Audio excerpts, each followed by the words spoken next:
Hey everyone, welcome back to the channel. If you've ever opened up your Mailchimp dashboard and felt a little overwhelmed by your list of subscribers, you're not alone. Today I'm going to walk you through exactly how to organize your subscribers like a pro, using 3 powerful tools inside Mailchimp. Tags, groups, and segments. By the end of this tutorial, you'll understand not just what these features do, but when and why to use each one so you can keep your audience perfectly organized, send smarter emails, and ultimately boost your engagement. So let's dive right in, starting with tags. Think of tags as simple labels or stickers you can attach to any contact in your list. For example, you might add a tag like VIP to recognize your most loyal customers, or maybe event attendee for anyone who signed up at a specific event. Here, why this is so helpful. You might want to send a special thank you note or a sneak peek offer just to your VIPs. With tags, you don't have to scroll through your whole list searching by memory or spreadsheets. Just filter by the right tag and you've got your group in seconds. Tags are super flexible. You can add as many as you want to single contact, and you can create them on the fly as your business or your needs grow. Don't worry if your initial list looks like a mess. Using tags can quickly bring clarity even if you're starting with a jumble.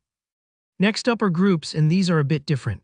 While tags are labels you apply, groups are categories you can actually let your subscribers choose for themselves. For example, when someone signs up for your newsletter, maybe you give them options: news, promotions, events, and so on. They check what they're interested in. This is magical because it puts your subscribers in the driver's seat, letting them tell you what they want to hear about. As a result, you're a lot more likely to send the right content to the right people. This is perfect for things like preference centers or any time you have different flavors of communication. And if you're thinking, but what if they change their mind? Don't worry. Subscribers can update their preferences later, and you can adjust your groups in Mailchimp at any time.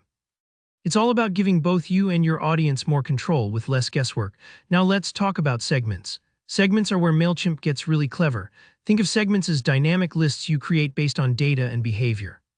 For example, maybe you want to find everyone who opened your last campaign, or only folks who live in a certain city and signed up in the past month. Segments pull all that information together automatically, updating as new data comes in.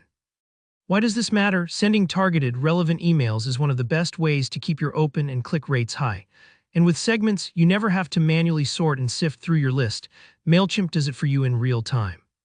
If you want to run a special re-engagement campaign or reward your most active readers, this is your secret weapon.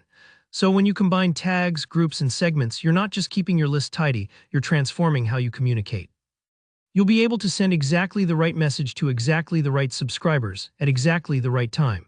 This can lead to higher engagement, happier customers, and let's be honest, a lot less stress for you. If you found this video helpful, don't forget to hit the like button and drop any questions you have about Mailchimp or email marketing down in the comments. I'd love to help out.